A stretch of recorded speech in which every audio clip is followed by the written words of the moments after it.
everybody. Welcome to the world's greatest Bronze Age Spider-Man podcast. Here comes the Spider-Cast. I'm your co-host, Mike Gall, and as always, I'm joined by Joshua Mervell, and today we are taking a look at Spidey comics from November of 1989. Can you believe it? We are closing down, folks. We have been reviewing every single Spidey comic published in the 80s, and we are almost done. Yeah.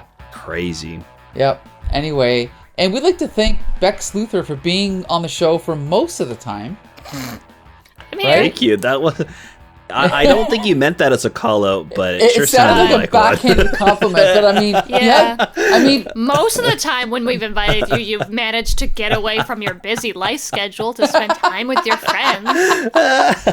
So according to my records, you first appeared on episode 13. Ooh, get Then you that ca- issue, man. That's a Then you gonna be a came back pricey on one. episode 36, and then I'm not sure when you became a regular, but it was sometime after that. So yeah, it's been a Serious while. regular. Yeah. Yeah, sometimes I'm here. And Thank I'm you. Queer, and We're read used to Spider-Man. it. There you go. Look, it gets me to read some Spider-Man. and, Exactly. That's what's important. Yeah. I don't know if I'm going to keep reading after we're done the podcast, though. No, you're gonna stop immediately. Okay. So on that note, let's talk about the Rocket Racer. Right. Okay. Yeah. So we're starting off this episode with Web of Spider-Man number 56. The Rocket Racer's back. This one is called Skin Deep. Now, before we jump into this, We should give a little. yeah, let's give a little bit of like a content warning. We should trigger also warning? possibly note that this was obviously written in the 80s, the late 80s. It's also probably important to note that the writer, the penciler, the person who did the letters, colors, and then both editors are white. And as well as the owner of the company, all the shareholders, Right. and Keith everyone that works in the building. Keith Williams is the inker Okay. for this issue, who is a black man. Oh, there you go. But I'm not sure how much he had input he had in the story or the dialogue chosen. There are definitely moments in this issue that some slurs are said.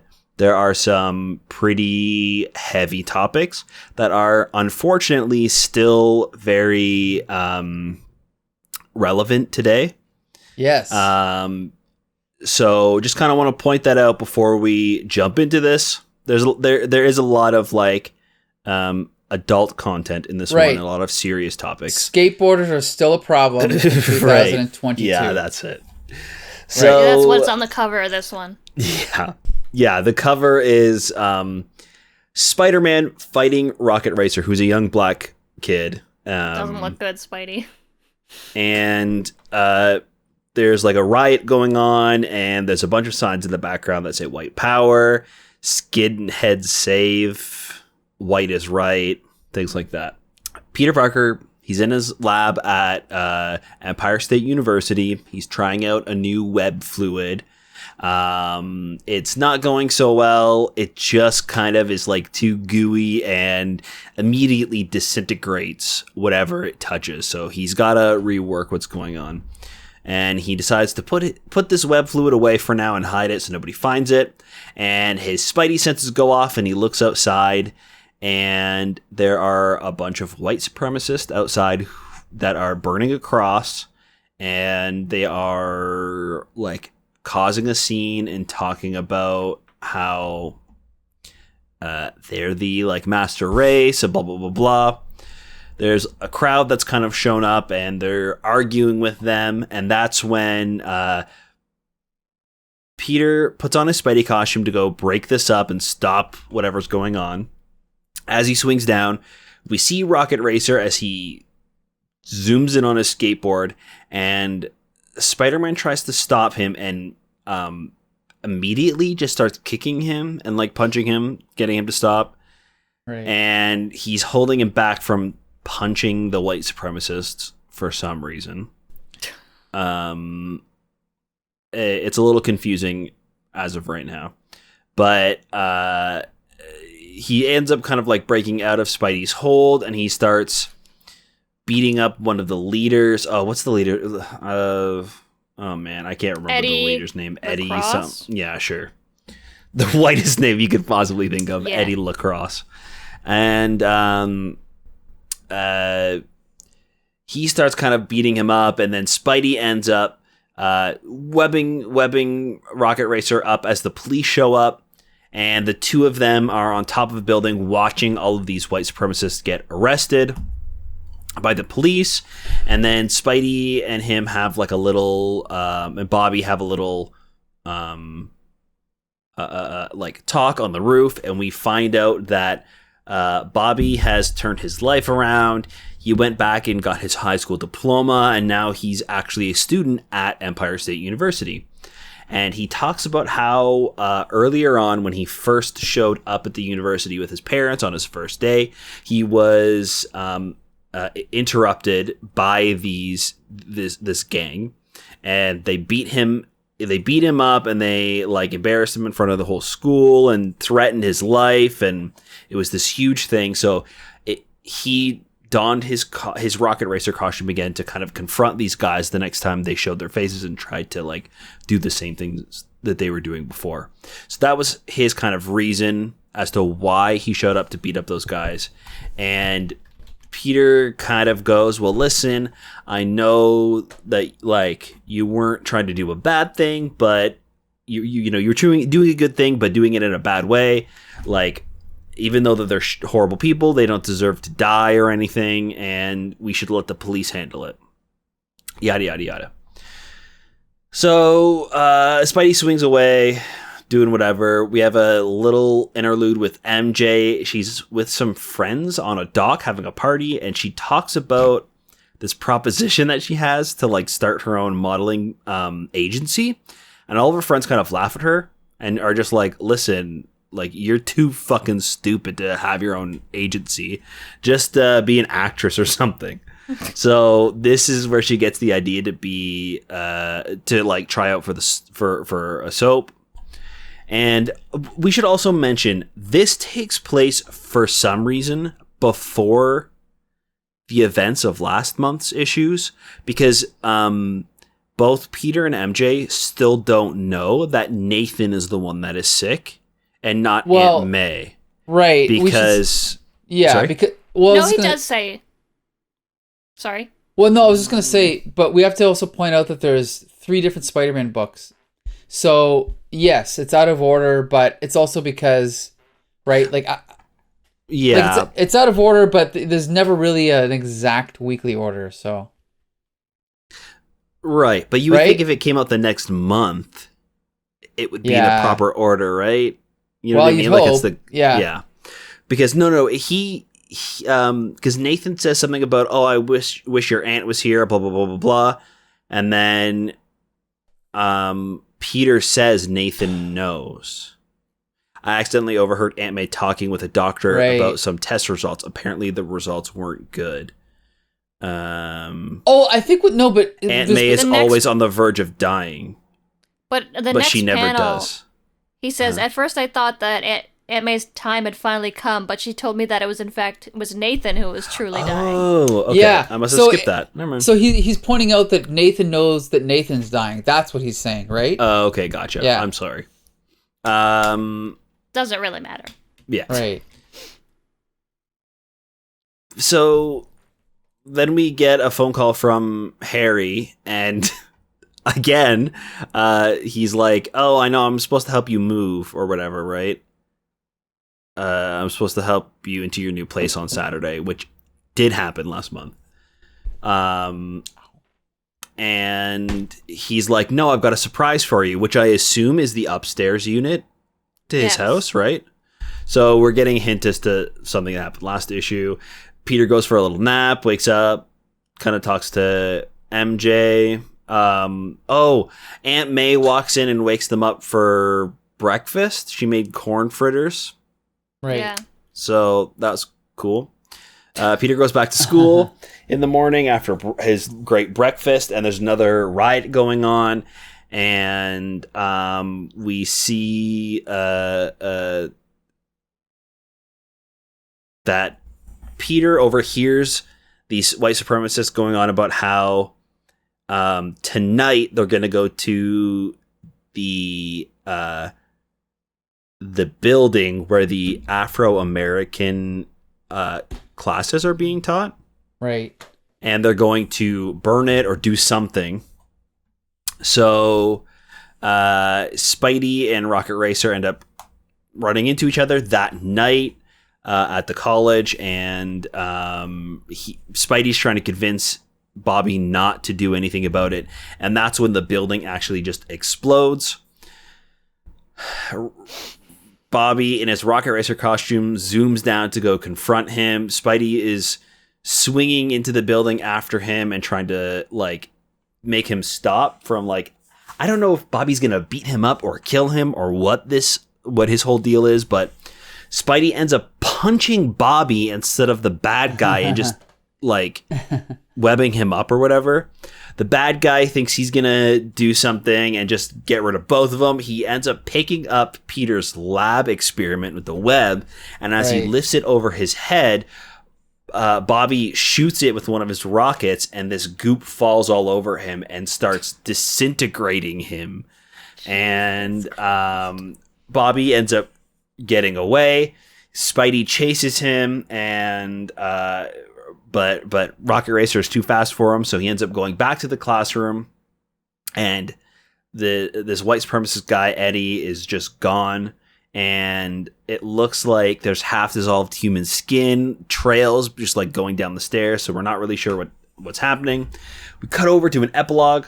We're at this like junkyard, and this is where we find out that these like Nazis have their little club, and when they walk in, they see that Eddie is there, and he is just kind of like all muscle. His skin has been burned off, and he is giving himself a new name. He's no longer Eddie. Eddie is now dead. His new name is Skinhead the White Redeemer. So... And then there's an epilogue. Then there's also a second epilogue, and we kind of just are reminded that Thomas Fireheart is trying to buy out the Daily Bugle and kick out J. Jonah Jameson. That's pretty much all that's told here. He doesn't like how he's a friend of Spider-Man who disapproves of the Bugle's coverage of the web spinner. So Thomas Fireheart is trying to buy the Daily Bugle. And Thomas Fireheart, of course, is our friend, Beck's favorite. The Puma. So that's right. I just want to point out quickly that in the past... We're not friends. Yeah, we've talked about Gerry Conway's use of like subplots and interludes and epilogues. And we talked about how it'd be better to leave them at the end. However, I think this issue proves that doesn't quite work, because we've had this entire story about this guy who turns into Skinhead, and then we have this epilogue about the Daily Bugle, and I almost forgot about this whole subplot. So yeah, in this case, it doesn't quite work. I feel like in any other issue, it would have been fine. Right. I think it feels particularly weird because it's such a heavy topic and a serious issue, and it's kind of like trying to like say some sort of message, right? And then when you have it at the end, after we've created this like ultimate Nazi skinhead dude that is gonna like create some sort of like chaos and like make the world a much worse place, we get some J. Jonah Jameson hijinks, and it feels so awkward at the end. Right. If this epilogue was at the end of any of the other three issues, it wouldn't have felt as weird. I don't think. Right. But here, it really let's does. jump to the more important story in this issue. Sure. I want to hear Becca's reaction to the introduction of everyone's favorite supervillain, Skinhead. Big yikes. Big ol' yikes, eh? Yeah. Oh, jeez. Oh, God. Uh-oh. Gerry Conway, what were you thinking?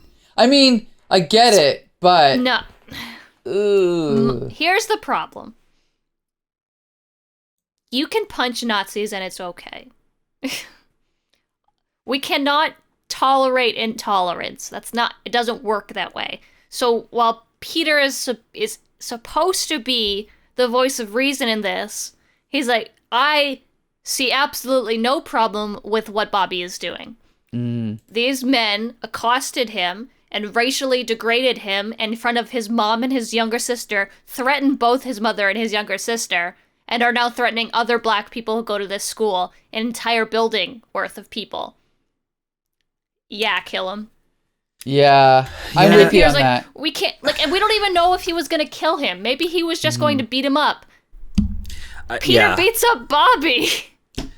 That's what's weird is like, us as the audience, or like the story knows, like the writers know that Bobby is there to just like beat the shit out of them and then leave. But Spider-Man doesn't yet. And the fact that he jumps in to save the white supremacists instead of like, oh, that's Bobby, I know him, he's a superhero, he's gonna try and break this up. Like, he just immediately goes to, well, I've got to kick my friend that's trying to stop these white supremacists. It's very strange. And then Peter like lecturing him on how he should feel and react to this situation is extremely tone deaf as well. While Peter might be technically correct, it's just not Peter Parker's place to say any of this, nor the writers to kind of like try and use this as an example for possible other young black people in this situation and telling them how to react. And like, it's while good intentions behind it, it just it's very tone deaf and doesn't read very well, I think. It also it's probably like it's too much for this comic to handle. Like, to try and deal with this issue, it's kind of ridiculous, right? To try and tackle this issue, I guess. I don't know. To have this guy become skinhead by the end, and just to, I don't know. I mean, we've seen Spider-Man comics deal with drug addiction in a very what's the word? Naive way. They've tried to handle, what else? Let's see, bulimia. They've tried to. They basically, every time they try to handle a serious social issue, they fall flat on their face, right? Yeah. They might as well just stick to Dr. Octopus robbing banks at this point, right? Like, that's be clear. Yeah, I think it would also possibly be a better situation if it was Peter and Bobby, or Peter and Rocket Racer trying to deal with this situation instead of like Spider-Man trying to swing in as well, right? Because it's like, I don't know. It's really strange when it's non people of color writing POC stories, right? It's you can definitely feel that in this issue, right? You can tell that nobody was consulted. The fact that they turned this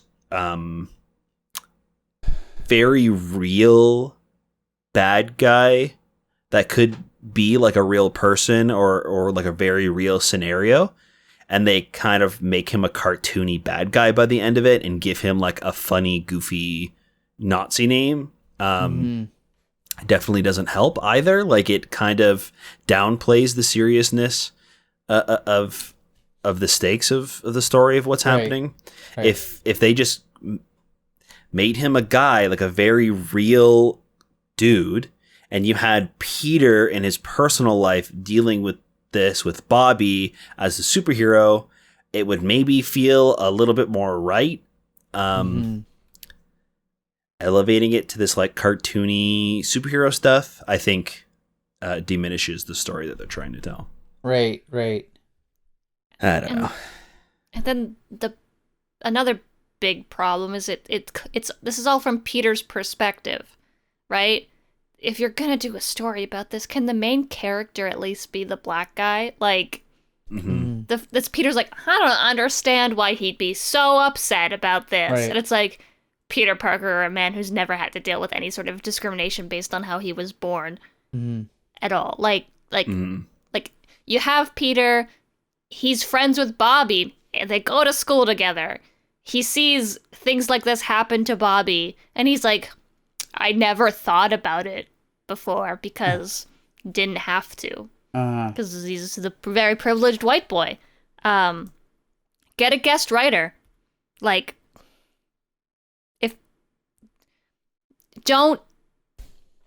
white people need to stop telling black people's stories for them and just let them tell their own stories.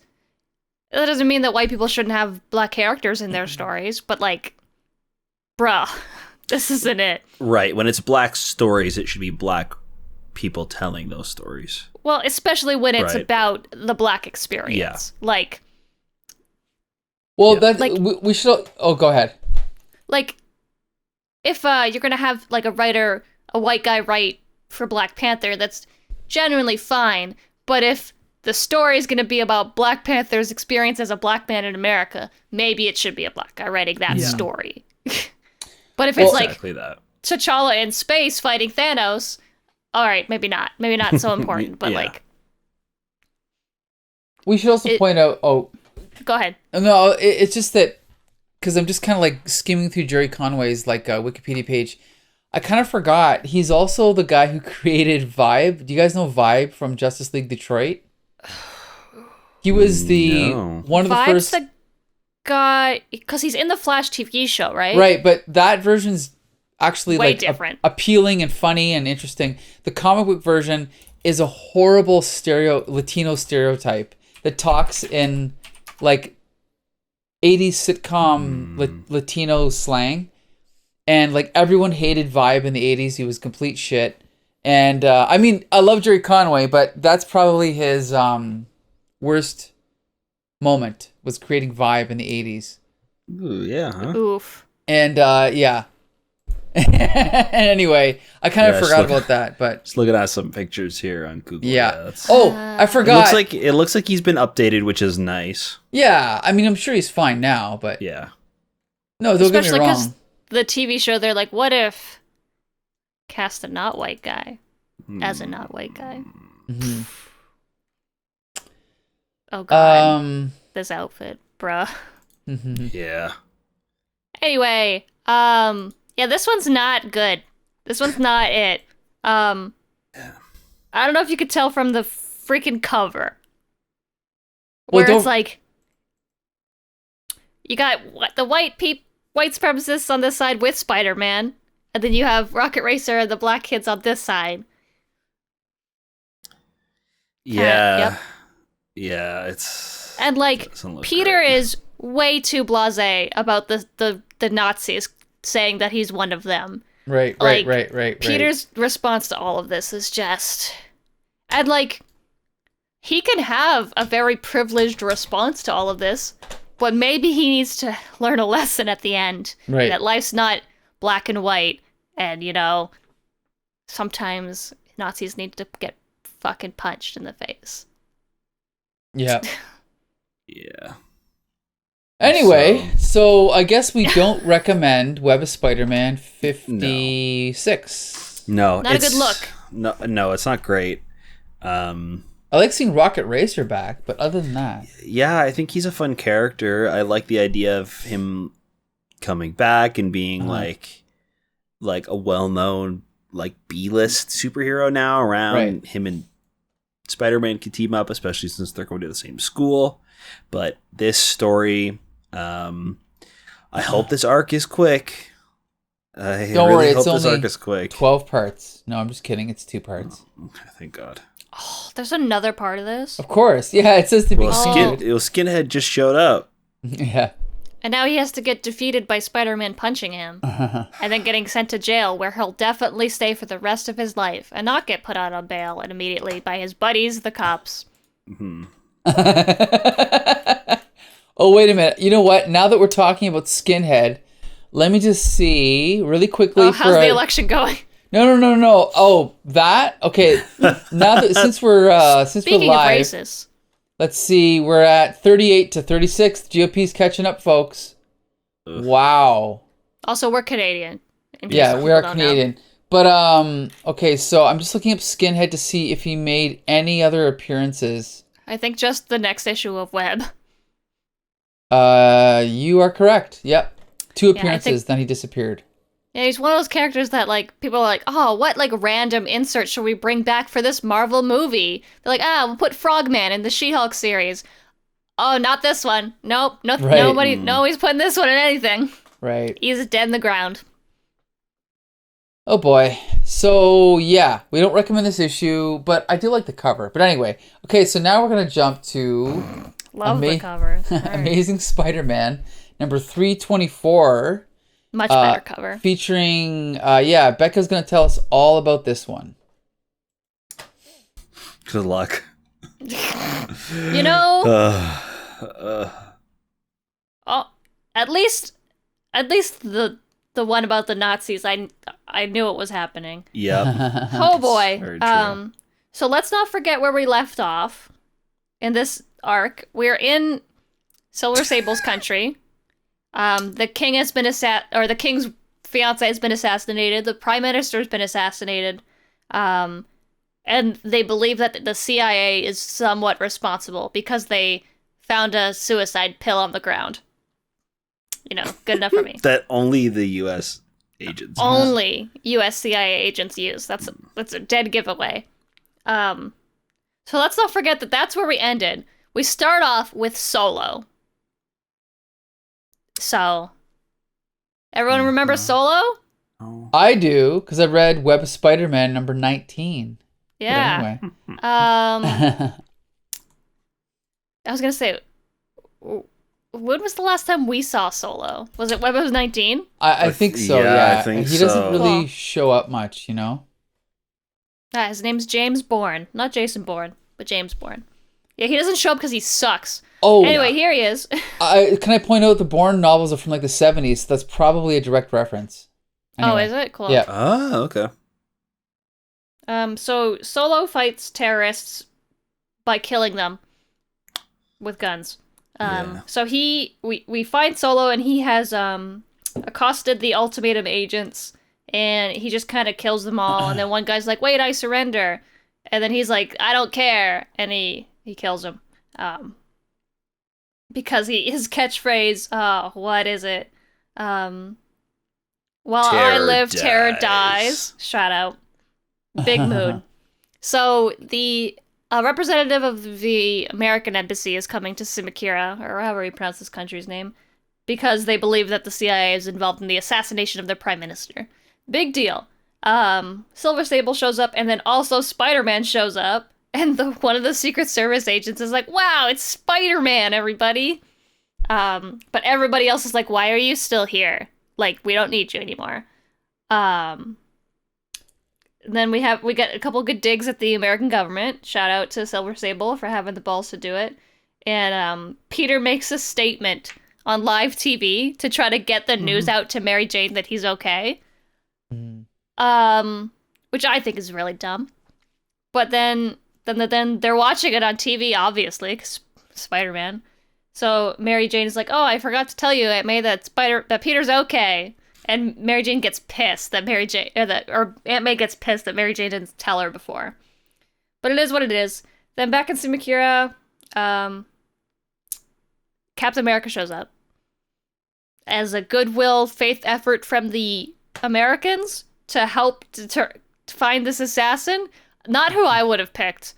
But he's here.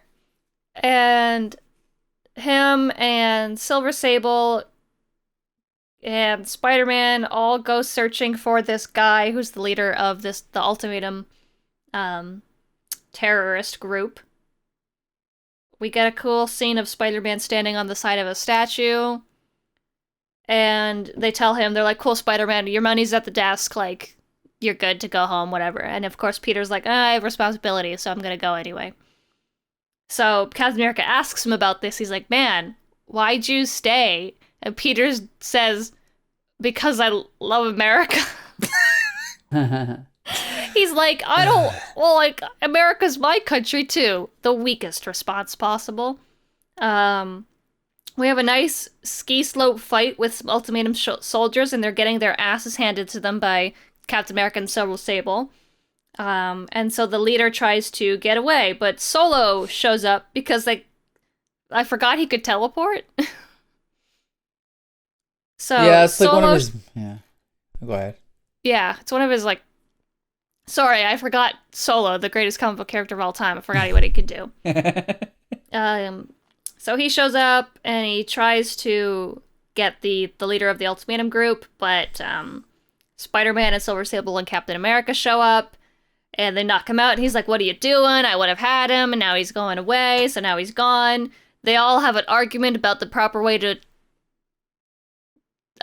apprehend an assassin of a government official. And of course, Peter's of the "don't kill people" mindset. And so's Captain America, but the other two are definitely of the "let's kill people" mindset.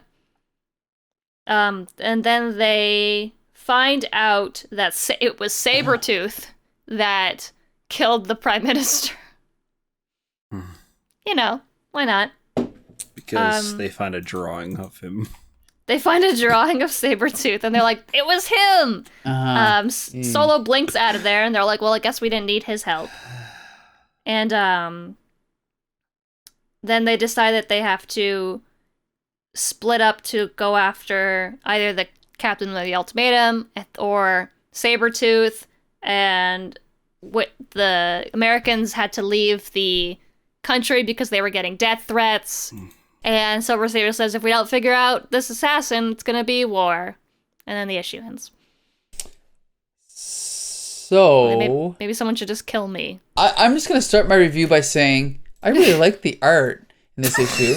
The Todd McFarlane. Yeah, the Todd McFarlane art. Like, the opening splash page is actually really good. Like, this shot of him looking back. It's a little bit sloppy, but it's a nice shot of him kind of looking back and shooting.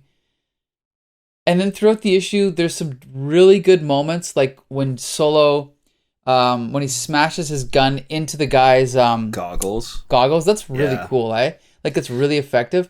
But then, like, in the next issue, like, look at that first panel. It looks really sloppy, right? Again, we're kind of like back and forth with really good panels mixed with really sloppy panels, eh? Yeah, the next page. Well, like, or the next issue. The very next page, like when we see, like the whatever they are, diplomats in that limousine. And then even later on, like when we catch up with Silver Sable and Spider-Man, we see Spider-Man is up on the ceiling as he's like webbing down, and then that last page there, the last panel on the page. It's like a copy and paste of a Todd McFarlane Spider-Man leaping off of a building or something. But he's like so close to the ground. There's no way it's possible for him to land on his feet. He's going to land on his ass. Right. Like, it's so strange. Like, he copied and pasted the wrong pose at the wrong time. Right. You know what I mean? Like, it's, and I totally get reuse. You know what I mean? Like, you've got to do what you've got to do to get deadlines in, especially around this time when he's like spread way too thin. But it just feels like a really weird spot to put it. I don't think you even needed to have him do anything crazy. This could have just been a shot of like his feet up to his calf or something looking down, and you have the lines going down to show that he's jumped off, because we've seen it before. So there are parts that I really like, and then there are parts that are just a little weirdly done and sloppy. But yeah, and I think it doesn't help that the story in this is so bland and confusing and all over the place. Yes. That when the art is cool, it's still cool, but when it's bad, I feel like it's almost more obvious because I'm not distracted by, like, it's not complemented by like a fun story that's happening or even like a well thought out like action scene. It's kind of just panels to get us through what's going on. So honestly, like I didn't hate the art this issue, but there were moments where I was just like, I don't know, not impressed as to what was happening. Yep. 100%. I agree. I think later on there's some fun stuff with Spidey in the cold when he's like, when they're looking down the snowy cliff and stuff like that. And there's like some spider sense panels that are good. And there's the classic, Todd McFarlane panel stuff that's always great. But I found myself just kind of skimming the art at times because the story was just so painful to get through. Right. Yeah. I've read this story many times, and I can never quite get, like, it's one thing to be able to figure out what's going on, and it's another thing to, like, understand what's going on right away. And that this story is just too convoluted for its own good. I think it's clear that they just wanted to stretch it out to 6 issues, right? And they just figured out a way to fill up 6 issues, and that's it. But it doesn't really all hold together well, I don't think. Right. And it's also even the ending is also like, it feels sudden? Very rushed. Very and sudden. rushed. Like, yep. the fact, Yep. like they're after the head of these goons, right? Mm-hmm. And then they find the guy that's the head of the goons, and he's the one with the black beret, right? Yes. The one that we've been seeing, and then I guess they interrogate him to figure out who's behind it, but then they're looking at like files of Sabretooth or something, and it's like a weird sketch of him. The leader gets away in that weird rocket ship, and then they interrogate just a goon that got left behind. Oh, sure, yeah. But I mean, like, I don't know. It's just it's a very strange, sudden ending. Like, they could have just grabbed any goon then and figured out who it was. You know what I mean? Like, I don't know. I'm glad that they had like a nice little picture of Sabretooth printed out. A little so that you could sketch. Be like, yeah, this is who we hired to assassinate the Prime Minister. Wouldn't it have been nice if it was kind of like not so dead on? Like if it was, I don't know, like a hint? I don't know. It just looks like, it doesn't even look like a police sketch. It just looks like a Rob Liefeld drawing of Sabretooth, right? Like, yeah. It's also like, so they've got this guy captured to confess what's really going on right now, right? So why not bring him back to Symkaria to show the Royals that there's bad guys involved in this and it's not Spider-Man and the Americans? Well, because that's the plot needs the 6 issues. Conflict. Yeah, I don't know. That's exactly it. People it. wouldn't believe it. Sure, I don't know. It just seems all very convoluted. And anyways, at the end of this, they go through all this trouble to find the big head honcho of this group, and he gets away, and they end up getting all the information from just some schmuck anyway. So it was like, the whole thing was pointless. They could have just interrogated one of the schmucks they already saw earlier on, and nothing had to really happen in this one. This one stinks. I'm not a big fan of this arc, if you couldn't tell. Yeah, it's not great. Don't like it. Okay, so why don't we jump to Amazing Spider-Man 324? Yeah. And Becca's going to tell us what happened in this one. Yeah, let's continue. Got a nice cover with Sabretooth on the front. The cover of the last one was also very good. Very iconic cover, I think, with Spidey and Cap there. Yeah, it was good. This one's pretty cool. We got Sabretooth. Todd McFarlane's covers are usually pretty good. It's like him at his best. Of like just character, like a flat character on a plain colored background. So I think I remember being confused when I switched issues because Spider-Man is back in America now. Yeah, for some reason. Yeah, I was like so confused because I read them back to back, and I was like, when did he? I thought we were still like overseas, but anyway, Spider-Man's back, and he's trying. I guess he's going after the Ultimatum guy, whereas Silver Sable and Captain America are going after Sabretooth. And then Solo, I guess, is tagging along because he just doesn't vibe with terrorists at all. And they need to die, I guess. Him and Spider-Man don't see eye to eye. When Spider-Man's like, well, what happens when, you're killing terrorists and innocent people die? And he's like, So, good character we got here. Solo absolutely, like, kills a guy. Like, straight up kills a guy, and there's blood everywhere. And Peter's like, what? I needed to talk to them. A bunch to of find them. out where their boss is. All those guys webbed up in the ball on the ceiling. You see the big ball of dudes just dripping with blood. Yes. Yeah. It's crazy. brutal. Yeah. Peter's pissed. And then we quickly go over to what Silver Sable and Captain America have been doing, and they're going to... Oh, where are they going to get Sabretooth? Where's Sabretooth? Is he in Mexico? I can't remember where they drop in.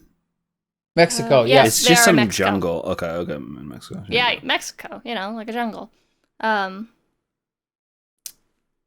So they're going to Mexico together, and it's very clear that Captain America and Silver Sable have different methods of doing things. Same thing as Spidey and Solo, whereas Silver Sable's willing to do pretty much anything for her country.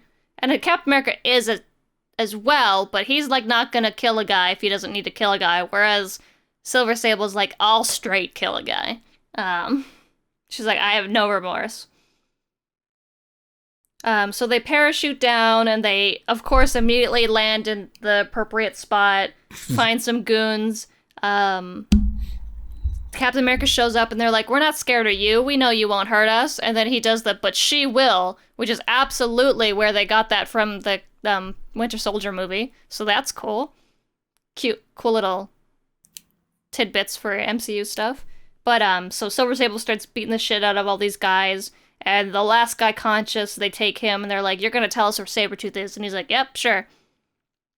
We do a quick little interlude over at Aunt May's house, where Peter Parker and Mary Jane are canoodling, because Mary Jane got a call back for her audition, so congratulations to her.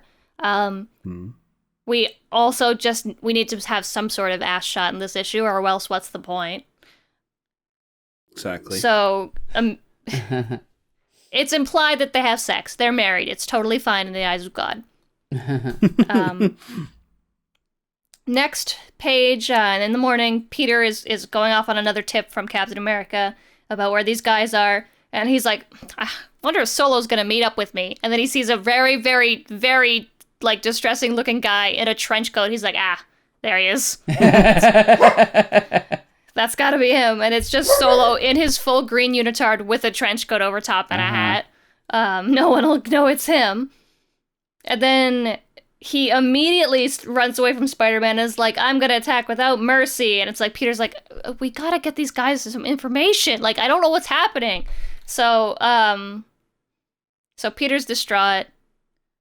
Then we switch back over to Mexico, and Sabretooth is killing people and eating them. As you do. A lot of blood in this issue. And then everyone's like, don't worry, like, Sabretooth, we'll listen to you. The guy that Silver Sable and Captain America are using to find out where Sabretooth is, it tries to alert his comrades, and by setting a tent on fire. And so Silver Sable just decks him right in the face and knocks him out. Then a bunch of dudes show up, and they all start fighting. Sabretooth shows up, and Captain America's like, don't worry, Silver Sable, I'll get Sabretooth. And Silver Sable does not listen, and she goes after Sabretooth instead of saving hostages. And he is much, much stronger than her, because she is just a normal human being. So he's, like, wrecking her. So she's leaning up against a wall, and she very smartly goads him into tackling her with all of his force, and she dodges at the last minute, and he crumbles in the dust of the wall and presumably dies. Meanwhile, Spider-Man and Solo are infiltrating this secret warehouse where the Ultimatum guys and the Life Foundation, I think, are hiding out. Bunch of fighting happens, a bunch of gunfire happens. Oh, they're in a museum. Right, they're in the museum. And the guards are dressed up like knights for fun. So they're the ones fighting Spider-Man and Solo. The guards are shooting at Spider-Man and Solo. Solo teleports out and teleports back into the room where the two head honcho people are hiding out. and he gets shot with a bunch of arrows, but he's still like super duper threatens the guy. Peter comes in and is like, you're letting the other guy get away. And then a big explosion happens, and Peter's holding onto the building with his webbing in one hand, and he's holding onto the head of the ultimatum guy with his other hand, and Solo shows up on the edge of the cliff, and Peter's like, we need to get him to talk so that, he can confess to his sins, and the war doesn't happen between America and Silver Sable's country. And Solo's like, you win this time, Spider-Man. I guess I won't shoot him out of your arms. And, Peter pulls him up. And then Spider-Man visits Silver Sable and Captain America at the embassy, and she's all, bandaged up. And turns out that, it didn't matter. Symkaria has formerly broken relations with the U.S., and rumors are spreading of death squads sent to murder American officials in for the Prime Minister's death. So, bad stuff's a brewing. Yeah. Yeah. What? There's a lot going on. Hate it. Okay, wait. The first thing I have to ask you, Becca, though, is what did you think about the art by Todd McFarlane? It's kind of boring. Well, that's a trick question, because it's actually not by Todd McFarlane. It's by Erik Larsen. It looked a little off. I couldn't, but when you're looking at Silver Sable, I was like, that's not Todd McFarlane. That's a regularly drawn woman. What's going on? It's not a good ass. So it's just a heart. Yeah. Yeah, and I don't know how she's doing, what she's doing. But yeah, at least the faces aren't scuffed. So. Can I just say, though, that at this point, Todd McFarlane's art was getting rushed. Mm-hmm. And I remember when this issue came out in, whatever it was, 1989, I remember thinking, oh my God, Todd McFarlane's art has improved this issue. But then when I got to, page, what was it, Digital 6, I remember thinking, there's something wrong here. So I flipped back, I'm like, okay, this is not Todd McFarlane. Who's this Erik Larsen bloke? And for those that don't know, Erik Larsen replaced Todd McFarlane on Amazing in a few issues. Basically, I think starting with 330 or something, or 329, he replaces Todd McFarlane. Then he replaces Todd McFarlane on Spider-Man, and then he goes on to co-found Image Comics and create Savage Dragon. I think he's one of the worst artists in Spider-Man history. Some people like him. I don't know. Josh, what do you think of Erik Larsen? I don't hate this issue. I think I feel like he is definitely trying to emulate Todd McFarlane.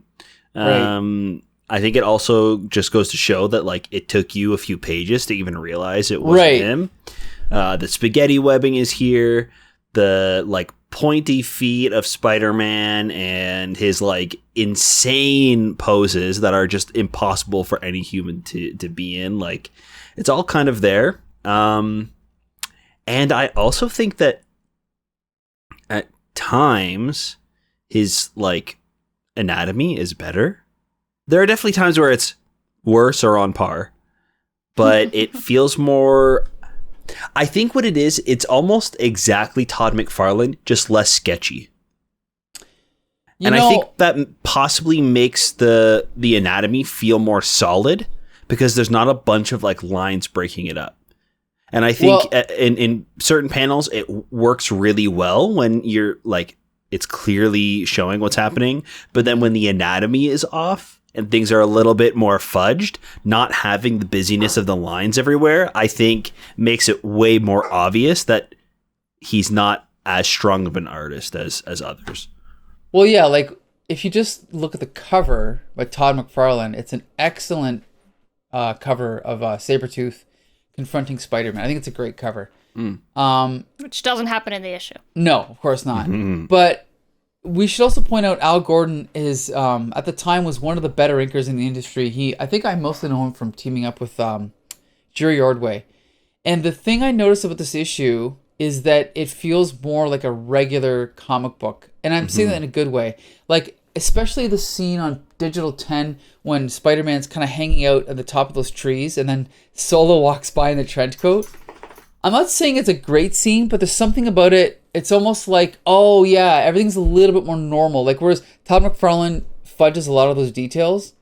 I kind of know what you mean, Josh, when you said that his anatomy was better. I don't think his anatomy is better, but it seems like whereas McFarlane's always rushing, it feels like Erik Larsen took a little bit more time to at least make it more polished and kind of like finished, I guess. Right. Yeah. Again, it for some reason feels more like solid. Right. Exactly. Or like 3-dimensional as well. I think a lot of the times Todd McFarlane's art feels extremely flat. His characters, sometimes, I think, definitely. which kind of makes it feel like the anatomy is more off, right? Because it just there's not a lot of depth. But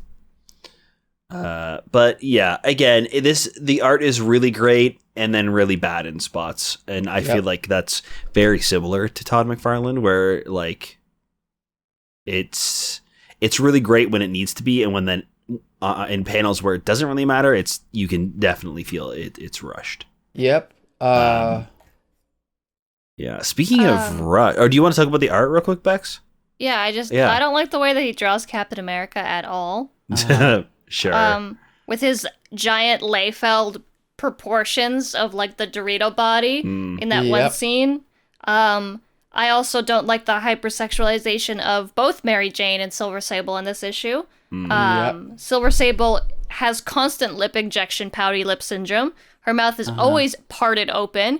Even when she's in the middle of a fight, her ass is super pronounced. She's getting stabbed, but she's still got those sexy pouty lips. Hate it. I hate it. Yeah, her costume also now all of a sudden has sculpted boobs.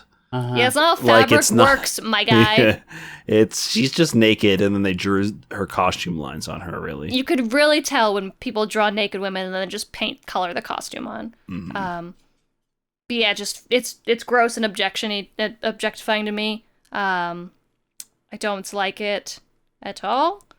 What was the other scene that I really, really didn't like visually? Oh, most of it. Well, Sabretooth is super, super rough looking. Like when he's eating those people or whatever. Why does he look like that? I don't like it.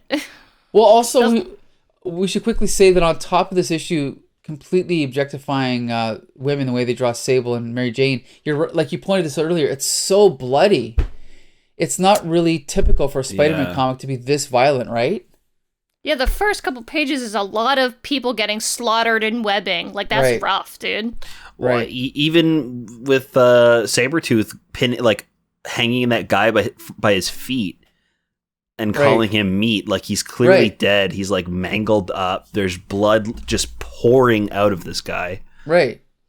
Yeah, it's definitely pretty graphic. It feels almost like a Captain America comic, like a more like wartime adult, not like fun swinging through the city. But not even adult. I just find this stuff juvenile. Like all the image artists, half of the image artists, I find that they do stuff that a teenager thinks is like edgy, like all the violence and the way that they draw women. Like they think they're pushing the edge, but they're not. It's like writing graffiti on the bathroom wall. You're not. It's not subversive. It's just vandalism. It's bullshit. Anyway, Becca, what were you gonna say? Oh, I was just gonna say, and then you can compare like even the way that the men are drawn are super objectifying. Like, you compare the way that Solo is drawn and Captain America is drawn versus how Peter is drawn when he's like in that scene with Mary Jane. Peter is drawn like a 16-year-old boy.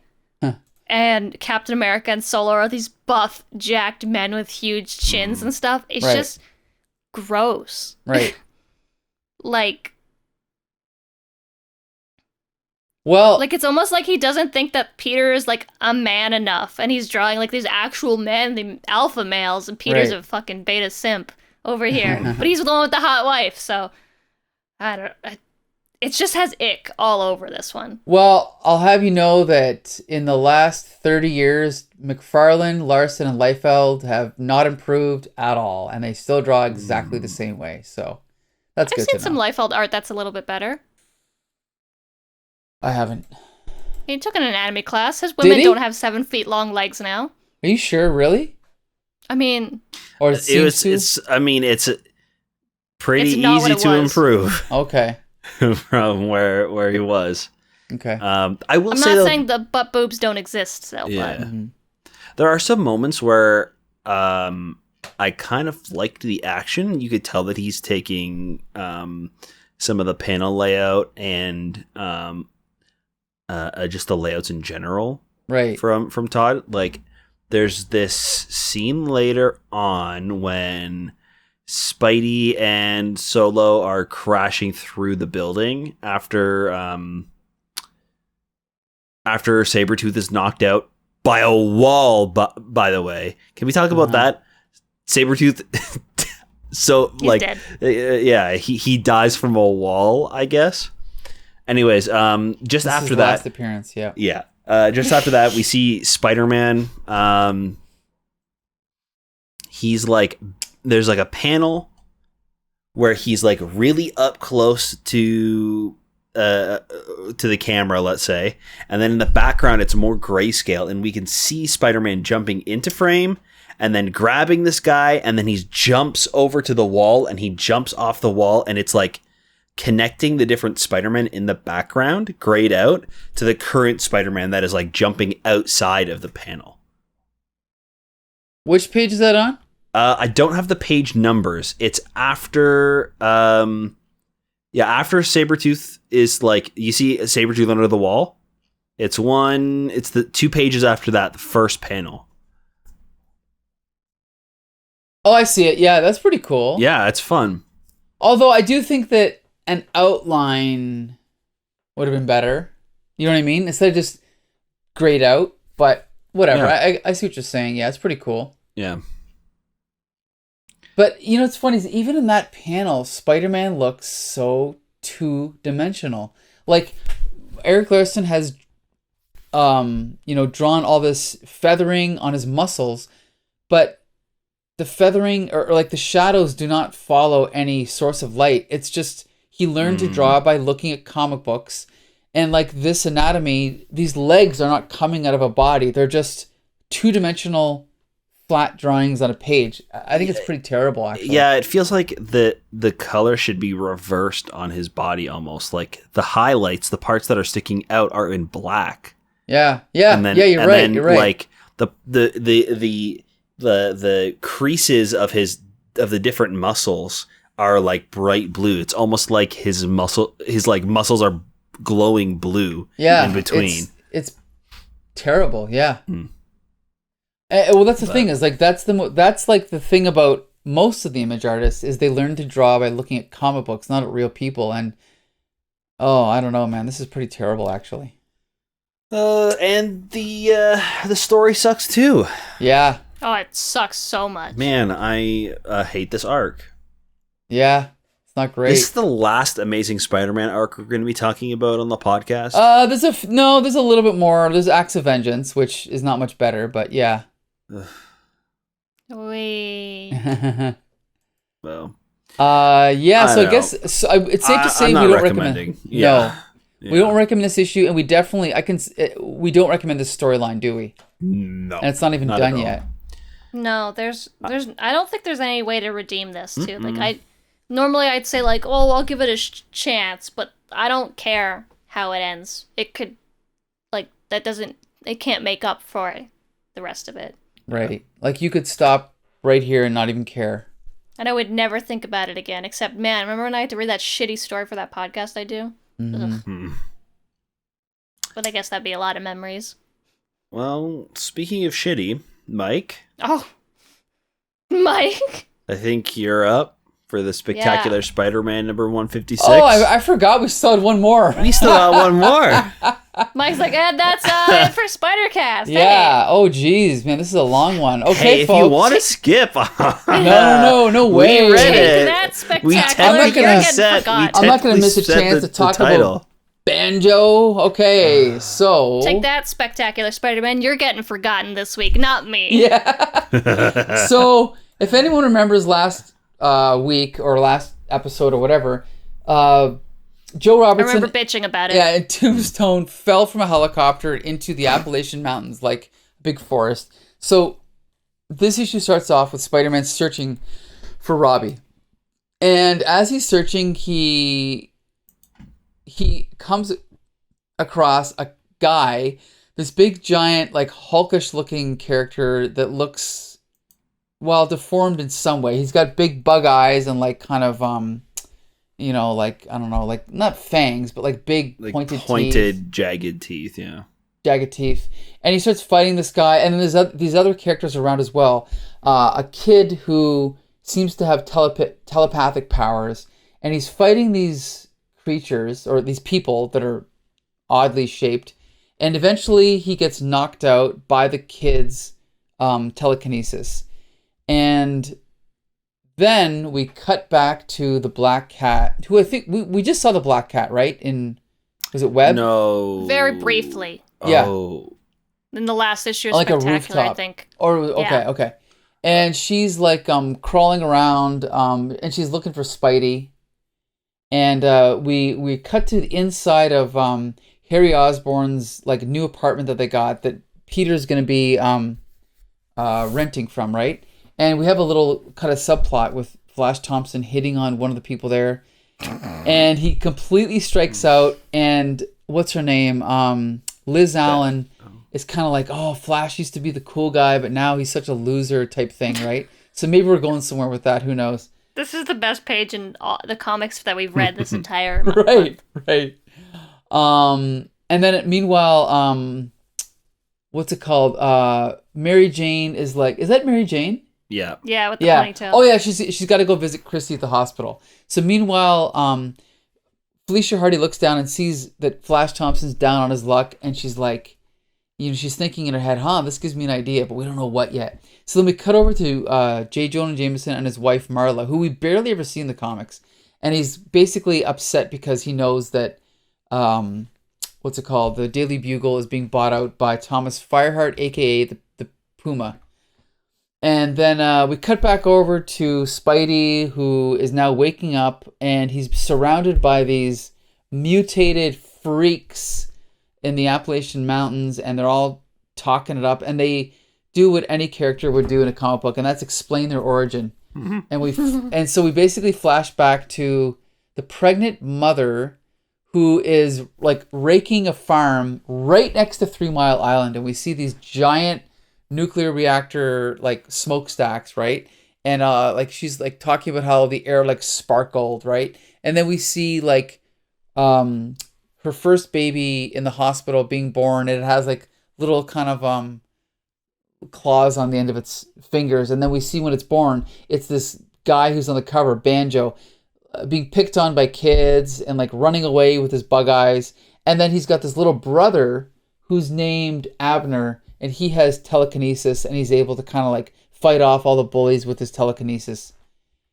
And then they're talking about the mother's like, I swore the next government man I saw, I'd learn him how it feels to be hunted. That's you. So they think Spider-Man works for the government for some reason. So Spider-Man wakes up, and he kind of like stands up. He's trying to get away, but the Abner's attacking him, and then Banjo is like attacking him. And then we cut back over to what's really important, which is Christy Watson in her what is this called? Like a 12-step group for bulimics and whatever they're called. And she's like doesn't really want to participate, and she's yelling at everybody, calling them all stupid. And then she tries to kind of escape, and then just at that moment, Mary Jane and Aunt May come in, and then she does what anyone would do, which is slap her cousin across the face and run away from her. And then she says she wishes she were dead. And then Mary Jane feels sorry for her, and Aunt May doesn't know what to do. End of interlude. We cut back to the B plot, which is what's his name? Banjo chasing after Spider-Man, trying to kill him. They're fighting, and they're fighting, they're fighting. Gives him a bear hug. They're fighting. Almost kills him. Spider-Man breaks free, and then Banjo falls into this like pit or whatever. This kind of like mine shaft. Spider-Man goes in and like, rescues him, and all of the, townsfolk are watching as Spider-Man brings him up, and they all want to kill Spider-Man. But Banjo stands up for Spider-Man, and he's like, no, he told you the truth, Abner. Weren't for him, I'd be dead. He's just looking for his friend. maybe we've been hiding from everyone so long, we don't know who to be afraid of anymore. So there you go, folks. There's the lesson that they learned, that, you shouldn't judge people, by the spandex they wear or whatever. And then we cut to a nice little cinematic shot of the river, right? Like, I don't even know. There's some kind of bullshit message, but I'm not going to read it here. But basically, that's the end of the story. And then we see Robbie. Then we cut over to Robbie Robertson, who has washed up on shore of this river, and he's discovered by like an Amish guy. And then we see that someone is with Robbie, and we don't know who it is because he's in shadow, but he wants this guy to help him. And the very last panel, I don't know if you guys guessed who it was. I didn't, but it's Tombstone. So it looks the like guy that he fell out of the plane with. Oh, wow. So they're both alive, and Tombstone seemingly is trying to help him. And then it says, to be continued, next issue, shock treatment. There you go. And then if you just scroll down one more page, people who edited this together. Yeah, I was like, did you also is that like included a little picture? Yeah, it's really there. I was like, what is that? Like, is this an ad? No, it's not an ad. I didn't want to talk about that. Ugh. Okay, we're not going to talk about that. Anyway, let's just stick with Spidey. So my first question is, Becca, what did you think of Banjo? Dude, how is this worse than the fucking racist one? Like, it's maybe not as bad, but it's definitely on par. Just for, like, garbage fill-in bullshit. Mm. Banjo sucks. His brother sucks. Their mom sucks. Everybody sucks. I miss Robbie and Tombstone. Like, that's how much this sucks. Ooh. Bad. And then they showed up, and I was like, never mind. I don't miss them. No, this issue blew. This month sucked. Ugh. It's also just filler. Like, it's weird filler. Well, yeah. You know what I mean? Like, Spider-Man running around the woods with some weird freaks. Like, the thing is, it couldn't have happened at any other time, because we needed Spider-Man to. Sorry, my dog is oinking into the. That's much more interesting than this moment. They need Spider-Man to be in the forest to see these hillbillies. They need to see. Oh my God, park, please. This couldn't happen in New York, right? So it's like, it's not even a regular fill-in where they just shoved a one-off story in between this arc that's going on. Like, this could only really happen at this time when he's in this forest. And it's like weirdly squished in with all of the MJ and Christie drama, and it feels so strange. And then by the end of it, we have that last page of like, oh, I know you guys want to get back to the real story that's been going on, so here's like a little snippet of what's happening with Robbie and why Spider-Man's even down here. Like, it's just, it's another kind of desperate attempt to have like a message issue, right? Like about prejudice or whatever. That's what I think he was trying to do. But it's also like but it feels like almost reversed, right? Mm. Like, Spider-Man should have assumed that these guys were evil. Yeah, from the start. And he learns the lesson. Like, if that's the message that you're trying to put out, is like they both misunderstand each other, but it's really just like them that are mistreating Spider-Man as an outsider. So it doesn't feel like our main character is learning anything. It's like, I don't know. It's very weird, out of place. Yeah, that's right, Parker. Boring, he said. We should point out the art is by Sal Busema, and it's inked by Mike Esposito, so it's a little bit different than usual again. I thought. Go ahead, Becca. I was gonna say, I do really like the character design for Abner.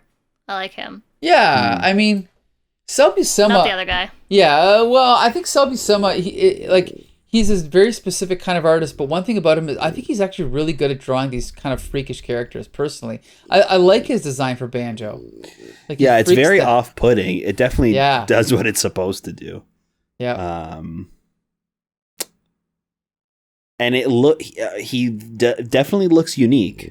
Uh-huh. Like, if a bunch of these types of monsters were put in a row, I would be able to tell which one is Banjo.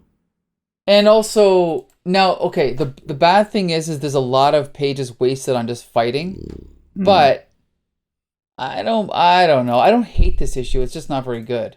Yeah, there's no conflict. Like, there's nothing like actually happening. Like, he shows up in this town. They disagree with him or whatever, and they send Banjo after him, and then they punch each other until Spidey returns with Banjo and saves him. Like, there's nothing that like anybody does that changes anything. And like the backstory is so like shoehorned in. I don't know. It's all just so strange. Well, you know what I want to find out? I want to find out where I can get more appearances by Banjo. So I'm going to look up... Fanfic. Oh. Gotta write it yourself. Oh. So if I go here on this website and find out... Oh, there's nothing. What's that? What's there's that, Mike? Nothing. Nothing. But don't worry, Christy comes back. That's good. Yeah. The real Mary Jane in the monster of face. this issue. Banjo. She calls like all of the other people in like this eating disorder support group. She calls them all fat and stupid. So that's a shout out to her. Aw, what an endearing, characteristic. Anyway. Like, I get it. She also doesn't think she's sick, but like, you don't have to be a bitch. So here's the thing though. Was this the best issue this week? No, it stinks. Oh. Maybe. Yeah, exactly. Wait. I think... I did know what was happening the whole time. Yeah, at least you could understand what was going on, right? Huh? It was But I mean... almost as bad as the first Amazing Spider-Man one we did. And this one is a little bit, like, insulting to people with eating disorders and or physical deformities. Man. The stinky one. Yeah, I think they all just stunk. Yeah. So do we recommend this issue of Spectacular Spider-Man? No. Like, just because it doesn't stink as much doesn't mean it doesn't still stink. Like, it's still smelly. Get it away from me. Not a great issue. Not a great month. No.